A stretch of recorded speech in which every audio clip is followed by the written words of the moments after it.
Bienvenidos a una nueva sesión de esta materia, metodología de la investigación. El tema que hoy nos convoca se llama selección de la muestra de investigación.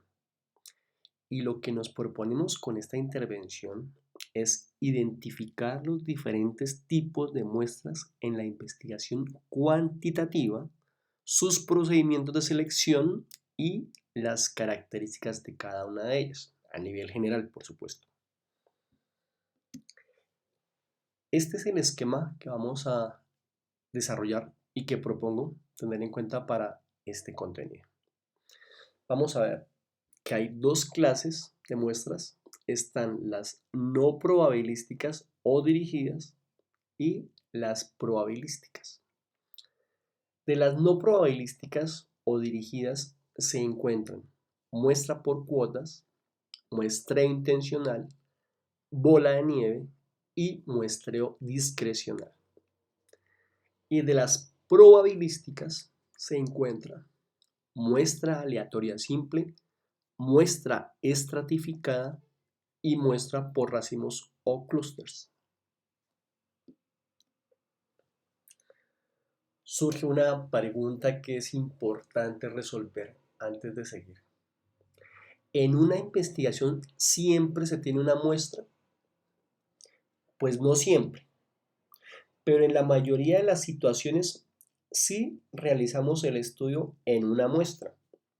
Solo cuando queremos realizar un censo debemos incluir en el estudio a todos los casos, es decir, personas, animales, plantas, objetos. En el caso del censo, del universo o población, pues que uno está haciendo el respectivo muestreo. Por ejemplo, los estudios motivacionales en empresas suelen abarcar a todos sus empleados para evitar que los excluidos piensen que su opinión no se toma en cuenta. Las muestras se utilizan por economía de tiempo y recursos. Segunda pregunta. ¿Sobre qué o quiénes se recolectarán los datos? Aquí el interés se centra en qué o quiénes, es decir, en los participantes, objetos, sucesos o comunidades de estudio, que son las unidades de análisis, lo cual depende del planteamiento de la investigación y de los alcances del estudio, que eso lo propone el investigador desde que comienza a hacer o a proponer su investigación y que se debe tener en cuenta, porque con esa muestra que tomemos es que usted va a poder eh, resolver, generalizar, tomar decisiones. Por eso es importante esa toma de la muestra. ¿Qué es y cómo se selecciona la muestra? Para seleccionar una muestra, lo primero que hay que hacer es definir la unidad de análisis, es decir, individuos, organizaciones, periódicos, comunidades, situaciones, eventos, etc. Una vez definida la unidad de análisis, se delimita la población. Para el proceso cuantitativo, la muestra es un subgrupo de la población de interés sobre el cual se recolectarán datos y que tiene que definirse o delimitarse de antemano con precisión. Este deberá ser representativo de dicha población. El investigador pretende que los resultados encontrados en la muestra logren generalizarse o extrapolarse a la población. En este gráfico se puede notar fácilmente entonces a qué nos referimos en ese nivel de escala cuando hablamos de población o universo, unidad de análisis y muestra.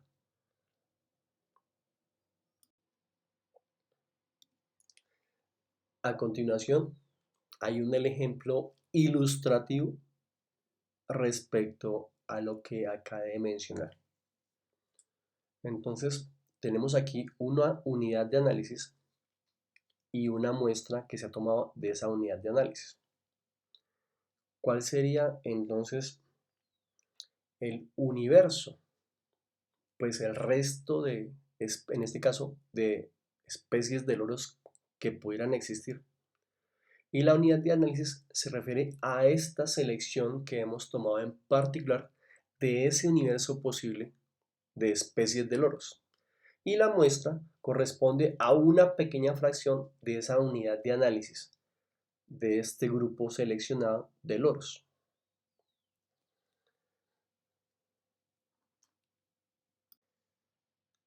¿Cómo seleccionar una muestra? Hasta este momento hemos visto que se debe definir cuál será la unidad de análisis y cuáles son las características de la población. En esta parte hablaremos de la muestra, o mejor dicho, de los tipos de muestra, con la finalidad de poder elegir la más conveniente para un estudio. La muestra es en esencia un subgrupo de la población. Digamos que es un subconjunto de elementos que pertenecen a ese conjunto definido en sus características al que llamamos población. Con frecuencia leemos y escuchamos hablar de muestra representativa, muestra al azar, muestra aleatoria, como si con los simples términos se pudiera dar más seriedad a los resultados. En realidad, pocas veces es posible medir a toda la población, por lo que obtenemos o seleccionamos una muestra y desde luego se pretende que este subconjunto sea un reflejo fiel del conjunto de la población a la cual se está estudiando. En las muestras probabilísticas, todos los elementos de la población tienen la misma posibilidad de ser escogidos y se obtienen definiendo las características de la población y el tamaño de la muestra, y por medio de una selección aleatoria o mecánica de las unidades de análisis. Entonces imaginémonos el procedimiento para obtener el número premiado de un sorteo de una lotería. Este número se va formando en el momento del sorteo. En las loterías tradicionales, a partir de las esferas con un dígito que se extraen después de revolverlas mecánicamente hasta formar el número, de manera que todos los números tienen la misma probabilidad de ser elegidos. Esta es una muestra probabilística aleatoria simple.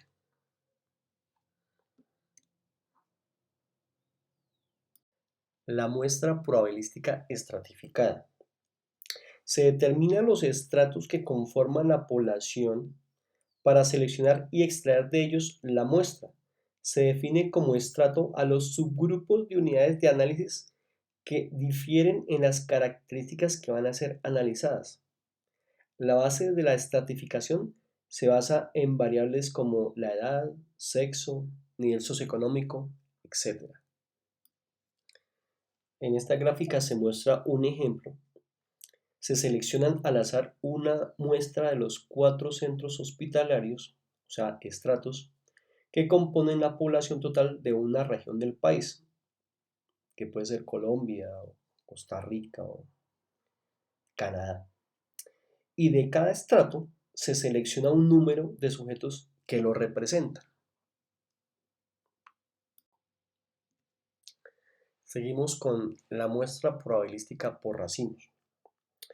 En algunos casos, en el que el investigador se ve limitado por recursos financieros, por tiempo, por distancias geográficas o por una combinación de estos y otros obstáculos, se recurre al muestreo por racimos o clústeres.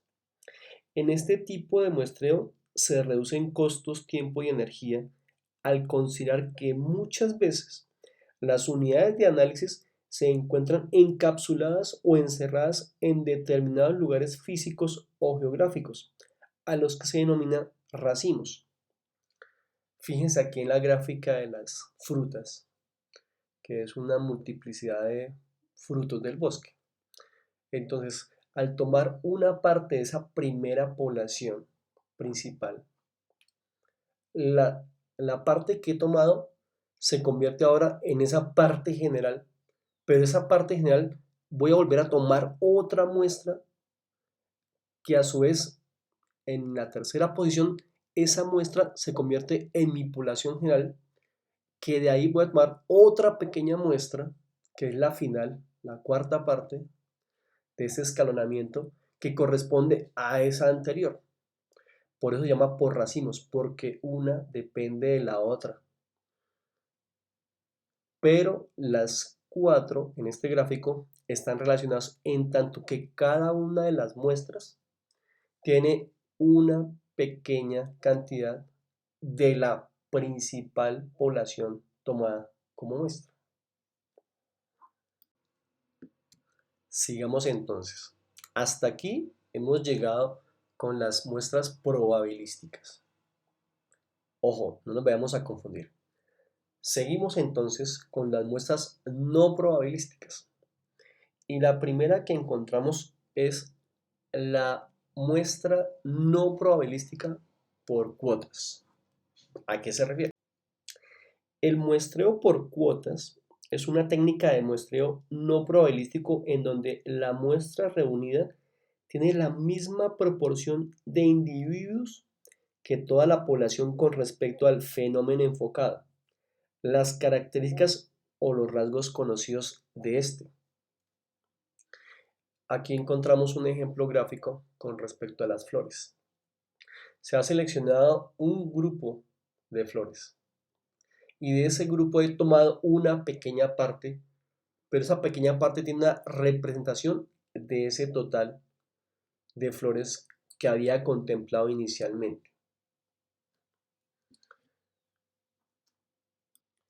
En este punto tengamos o hagamos bien un alto en el camino, porque podemos estar confundiendo esta muestra no probabilística por cuotas con la muestra probabilística como por aleatoria simple. Aquí, ¿cuál es la diferencia? Que, digámosle, mi universo lo he yo configurado, lo he delimitado. Y de ese universo que yo he delimitado, he tomado una parte de ese universo. Mientras que la aleatoria simple, todos los individuos tienen la posibilidad de ser escogidos. No he delimitado ese universo. Aquí sí lo he delimitado. Por eso también digamos, las muestras no probabilísticas son menos fiables, tienen más sesgos, están expuestas a tener más errores, en tanto que el investigador es el que escoge la muestra como tal y no permite de alguna manera que todos los individuos, que todo el universo esté disponible para tomar una muestra, solamente lo que él considera para su investigación. Entonces tengamos en cuenta esta parte en la muestra no probabilística por cuotas. Muestra no probabilística intencional. Esta permite seleccionar casos característicos de una población limitando la muestra solo a estos casos. Se utiliza en escenarios en los que la población es muy variable y consiguientemente la muestra es muy pequeña.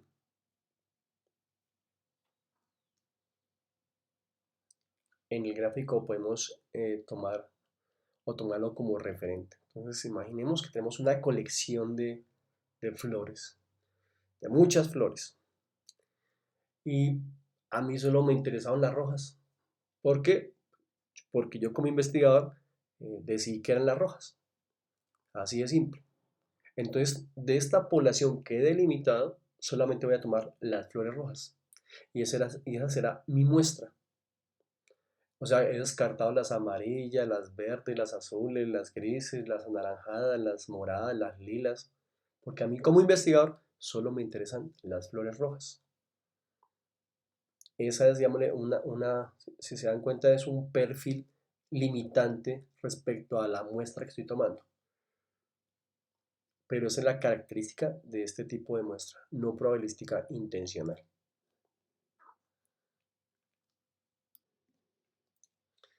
Muestra no probabilística bola de nieve.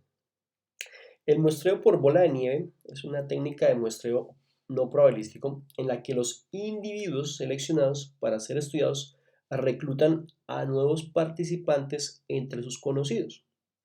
El nombre de bola de nieve proviene justamente de esta idea, del mismo modo que una bola de nieve al rodar por una ladera se va haciendo más y más grande. Esta técnica permite que el tamaño de la muestra vaya creciendo a medida que los individuos seleccionados invitan a participar a sus compañeros que cumplen con las mismas condiciones.